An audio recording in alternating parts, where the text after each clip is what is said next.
اللهم صل وسلم وبارك على سيدنا محمد. السلام عليكم ورحمة الله وبركاته. حبايبي ازيكم عاملين ايه؟ يا رب تكونوا بخير وسعادة وهنا، اللهم امين يا رب. معاكم سحر جلال حبايب قلبي. ان شاء الله بقى النهاردة هنعمل مع بعض الكاتشب. الكاتشب طبعا بنروح نشتريه من بره، وبصوا من كيلو ونص قوطة هنعمل اجمل كاتشب في قلب البيت.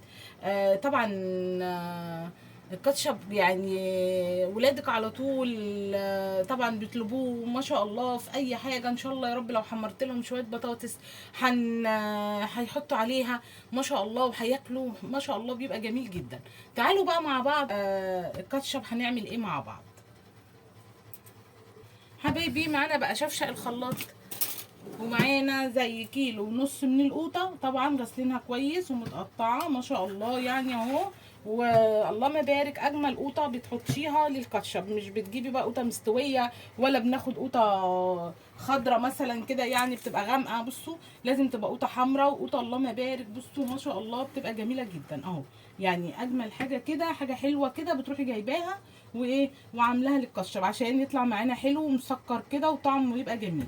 هناخد بقى كده وهنضرب. لو الخلاط بتاعك بيضرب من غير ما بتحطي ميه يبقى استحسن يعني وايه وهتتعاملي بيه، لكن لو خلاطك زي بتاعي كده لازم تحطي له نص كوبايه ميه بس هي اللي احنا هنتعامل بيها طبعا. وهتضربي الكميه، مثلا الكميه معاكي الاولى كده في قلب الشفشه، وهتسيبي شويه من العصير بتاع القوطه وهتحطي بقيه القوطه. هتشتغلي على كده زي ما احنا هنعمل. بصوا كده اهو هحط زي نص كوبايه من الميه. بصوا حبايبي اهو نص كوبايه كده بصوا من الميه، وهنضرب القوطه بتاعتنا كيلو ونص بنفس ايه مش هنحط ميه تاني.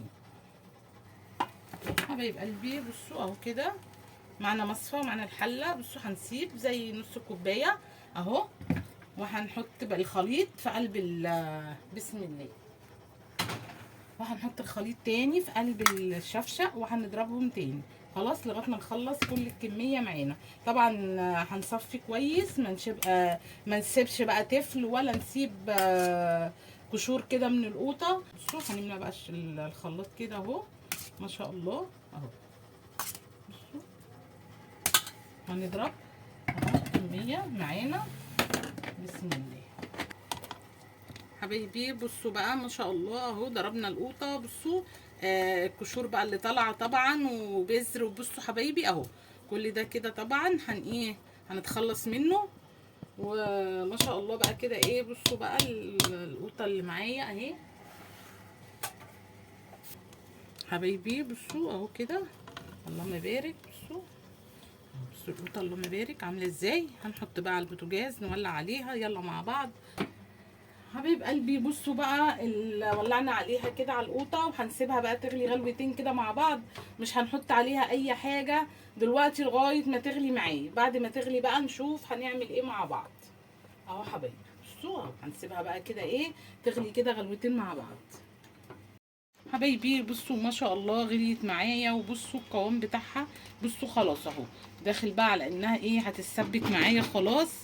طبعا هننزل بمعلقه ملح. تعالوا بقى نتبلها معلقه صغيره اهو. بصوا من الملح، من بصل بودر اهو كده نص معلقه صغيره اهو كده. بصوا نص معلقه، وهنحط نص معلقه من الثوم البودر بسم الله. بصل بودر نص معلقه من الثوم البودر اهو حبايبي بسم الله الرحمن الرحيم.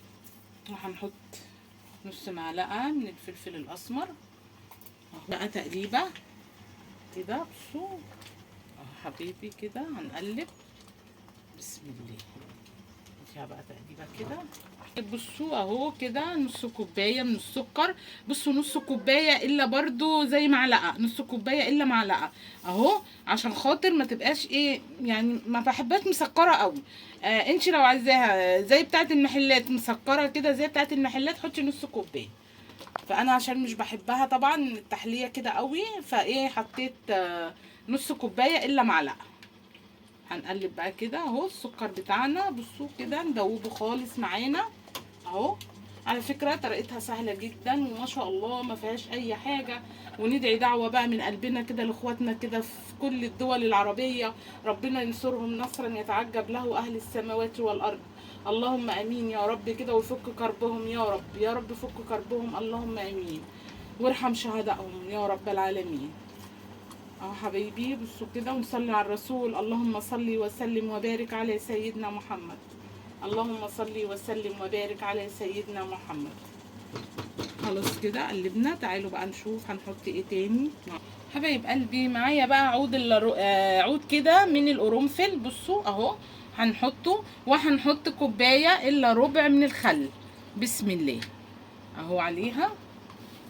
طبعا هنسيبها بقى ايه تغلي بقى كده معانا لغايه ما توصل لدرجه انها ايه خلاص تتسبك كده معايا خالص. وطبعا المرحله اللي هي اخر مرحله ليها هنحط النشا، وهنحط بقى ايه عشان خاطر يدينا بقى ايه التقل كده شويه معانا.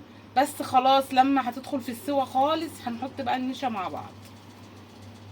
حطينا كل المكونات بتاعتها اهو. بصوا هنسيبها بقى ايه تغلي بقى كده، بس كل شويه هتقلبي فيها عشان خاطر ما تلزقش مننا في قلب الحل او ولا الجناب ولا من تحت اهو. بصوا كل شويه هنقلب فيها دي. بصوا ما شاء الله، بصوا ما شاء الله اتسبكت ازاي معايا القطه. اللهم بارك اهو دخلت في التسبيك اهو خالص معايا. طبعا اول ما تتسبك بقى معاكي كده بصوا بالطريقه دي، وبصوا لونها وشكلها عامل ازاي. اللهم بارك تحفه معايا بقى. بصوا معلقه ميه في قلب الكوبايه وهنزل عليها بسم الله. بصوا هنزل عليها بمعلقه نشا كده، بس ما تكونش هرميه يعني اهو كده عاديه. بصوا اهو معلقه نشا هنقلبها بقى كده بسم الله. هنقلب كويس اهو معاكم بسم الله.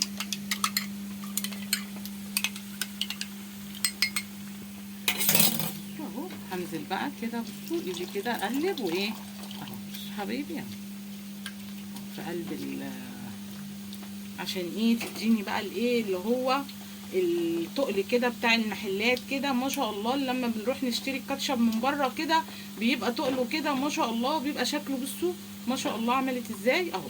هنسيبها بقى طبعا عايزين نختبر استوت معانا ولا لا. بصوا حبايبي احنا بقى هنختبرها انها استوت ولا لا. بصوا بقى معاكي الطبق اهو هتحطي فيها اهو. بصوا من الكاتشب كده بصوا ان ميلناها كده وحسيتي ان هي فيها ميه. بصوا مفيش ميه نزلت، في ميه نزلت اهو. بصوا الكاتشب هو بقى ايه اللي بينزل اهو. بصوا ما فيهاش ميه خالص مهما هو. بصوا مفيش ميه خالص في قلب الطبق ده الكاتشب كده. اللهم بارك الكاتشب بتاعنا خلاص كده استوى معايا. لكن لو نزل ميه في قلب الطبق كده هتبقى لسه عايزه على النار شويه تاني. انا كده اهو بصوا عماله اجيبها لكم كده وكده. بصوا الطبق اهو بصوا كله كاتشب اهو ما فيهوش ميه خالص صح اهو كده. خلاص الكاتشب بتاعي استوى معايا اللهم بارك، مش محتاج اي حاجه وهنطفي عليه. لكن لو نزل سوائل ميه كده من القوطه هيبقى لسه عايز على النار تاني كده. اللهم بارك الكاتشب بقى تحفه معانا وخطير. بصوا ما شاء الله شكله عامل ازاي ما شاء الله حكايه. اللهم بارك اهو مش محتاج اي حاجه. الطبق اهو بتاعي ما فيهوش اي حاجه. الكاتشب اهو بتاعنا اللهم بارك غلي معايا غلوتين 3 بعد ما حطينا النشا اهو. بصوا ما شاء الله بصوا الشكل خرافه. تعالوا بقى نطفي عليه حبايب قلبي. بصوا ما شاء الله الكاتشب بتاعنا تحفه. بصوا بقى مع البطاطس. بصوا بقى ما اقولكوش حاجه كده. بصوا الجمال ما شاء الله تحفه تحفه بجد ما شاء الله. بصوا التقل بتاعه اللهم بارك حاجه جميله جدا. وطعمه السكر على فكره معقول جدا. ما تحطيش نص كوبايه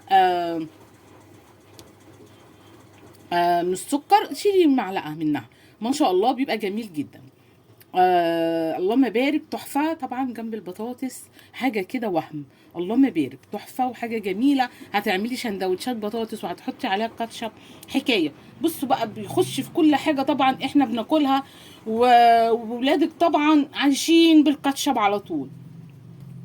يا رب حبايبي بقى كده يعجبكم، وان عجبكم بقى ما تنسونيش بقى باللايك والشير والاشتراك في القناه عشان يوصلكم مني كل جديد، واسيبكم في حفظ الله ورعايته. السلام عليكم ورحمه الله وبركاته.